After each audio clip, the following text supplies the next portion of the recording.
here with Coach Ramon Spears. Got a big win tonight, 77-63 over Walnut Ridge, avenging your only loss on the year.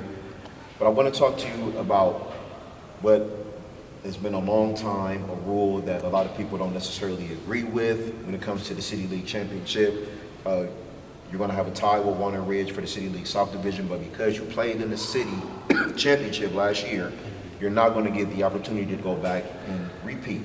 And just talk about coaches within the city, how they feel about the rule. Is it an outdated rule? Is it something that we need to change or look forward to changing? Very outdated. I brought this up in our coaching meeting this year, and I think it penalizes the team who went. I believe that both teams start the season at the same time. Both teams work hard to get there, and because a rule that was in the 60s or the 70s, whenever it was made, this is the rule that we're going by. Everything has changed in society, except this rule is one that's hindering kids from getting to a position that they work hard for just as well as the other team. I totally agree. For example, we beat Eastmore, same situation, by 14 at their place. They beat us by 1. We are plus 13.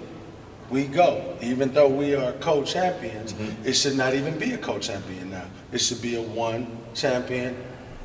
You see what I'm saying? So let me ask you this. In situations like this where we have ties, do you feel like the home and home or the total points would be the ultimate tiebreaker to find out who should advance to the City League Championship game? Yes, the point system.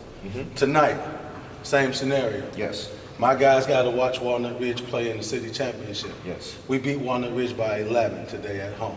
And they beat you by 7 at their place. And they beat, so we are plus 4. Absolutely. This has nothing to do with running up the score. It has nothing to do with trying to make a mockery of our other team. It's just what's fair. At the beginning of the season, we knew that we was already at -1 when everybody's record was 0-0. Absolutely. So that's unfair to us. I agree. Or to the next team who's in that situation.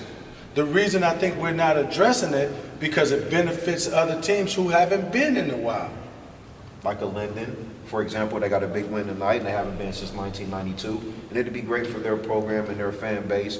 But ultimately, if teams like Beechcroft or Northland have the teams that should be represented in that title game, those are really the teams that you want to see like your team this year. Correct. This rule needs to be addressed. Something needs to happen. It's not a bad rule, it's a fair rule. And that's what we need to address, fairness. I totally agree. And on top of that, you guys get moved to Division I. So the rules and the laws sometimes of athletics, they've not necessarily worked in your favor this year, but that doesn't stop you from having the 4th-ranked team in the state. It doesn't stop you from continuing to pile up wins and being one of the top programs in Central Ohio. So on one side, I totally agree that the rule is outdated and we need to look at some better changes as the world continues to evolve. But your guys tonight, man, they put on a great performance, man. Just talk about Marcus, man. Not only reaching 1,000 points, but just what he did tonight. Marcus played awesome tonight. This was his breakout game. This is what people have been expecting from Marcus for years. You know, if Marcus can continue to play like this and continue to have this success, then, you know, his recruitment looks good. Yes. Also, one thing that we did as coaches today was we didn't have him get tired also checking Von Cameron, who's one of the top players in the state of Ohio. We put another kid on him so Marcus can get a little rest here and there. So I think that also helped him. Going big, man, it was an incredible coaching move. This is what you do, one of the best coaches in the state. In my opinion, the best coach in the state.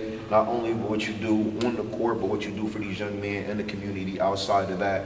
So, again, man, it was an incredible win. I do think the rule is unfair. Is there any parting shots that you have for the people out there? No, I just want to say thank you for the support. Thank you for 270 Hoops, and I appreciate it. Zach Fleer, this is 270 Hoops, and myself, the Derrick Owens, the Central Ohio High School Showcase with, again, in my opinion, the best coach in all the state when it comes to high school basketball, Ramon Spears, man. Great win. Thank you. Appreciate it.